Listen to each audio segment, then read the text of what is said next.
এই তামাম মিডিয়াৰ জৰিয়তে ধুবুৰীৰ মাননীয় সাংসদ ৰকিবুল হোসেন ডাঙ্গৰিয়াৰ মহোদয়ক এটা অনুৰোধ কৰিব বিচাৰিছোঁ। অনুৰোধটো হ'ল সাংসদ মহোদয় যেতিয়া ইলেকশ্যন কেম্পেইন কৰিবলৈ ফকীৰগঞ্জত আহিছিল তেতিয়া মই ছাৰক কৈছিলোঁ যদি আপুনি জিকে তেনেহ'লে আমাৰ একটু ডাঙৰ সমস্যা আছে, সেইটো হ'ল ব্ৰহ্মপুত্ৰ গৰাখহনীয়া সমস্যা। তেতিয়া ছাৰে মোক কৈছিল যে আৰু এটা ডাঙৰ সমস্যা আছে, সেইটো হ'ল আমাৰ ইয়াৰ মানুহে কংগ্ৰেছক ভোট কম দিয়ে।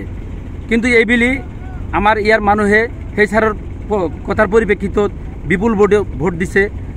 ছাৰ গতিকে মই ছাৰক সেই কথাটো সোঁৱৰাই দিব বিচাৰিছোঁ। এতিয়া আমাৰ এই নদী ভঙা যিটো তীব্ৰতা ধাৰণ কৰিছে, ইয়াত ব্ৰহ্মপুত্ৰ কবলত পৰিছে হামিদাবাদ স্কুল, ইয়াৰ বাজাৰ ফকীৰগঞ্জ থানা, মডেল হাস্পাতাল। গতিকে হামিদাবাদ স্কুলখন 10 মিটাৰমান আছে। নদীৰ যিটো তীব্ৰতা, সোঁতৰ যিটো তীব্ৰ বেগ, সেইকাৰণে কৈ আছোঁ ছাৰ আপুনি ইমিডিয়েটলি আহিব লাগে। এতিয়া ভাঙি আছে অলপখিনি ঠাই আছে, 10 মিটাৰমান আছে এই হামিদাবাদ স্কুলখন ভাঙাৰ কাৰণে।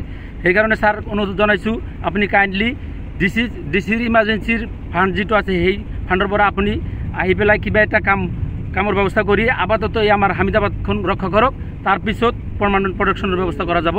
এইখিনি মোৰ ছাৰৰ ওচৰত অনুৰোধ।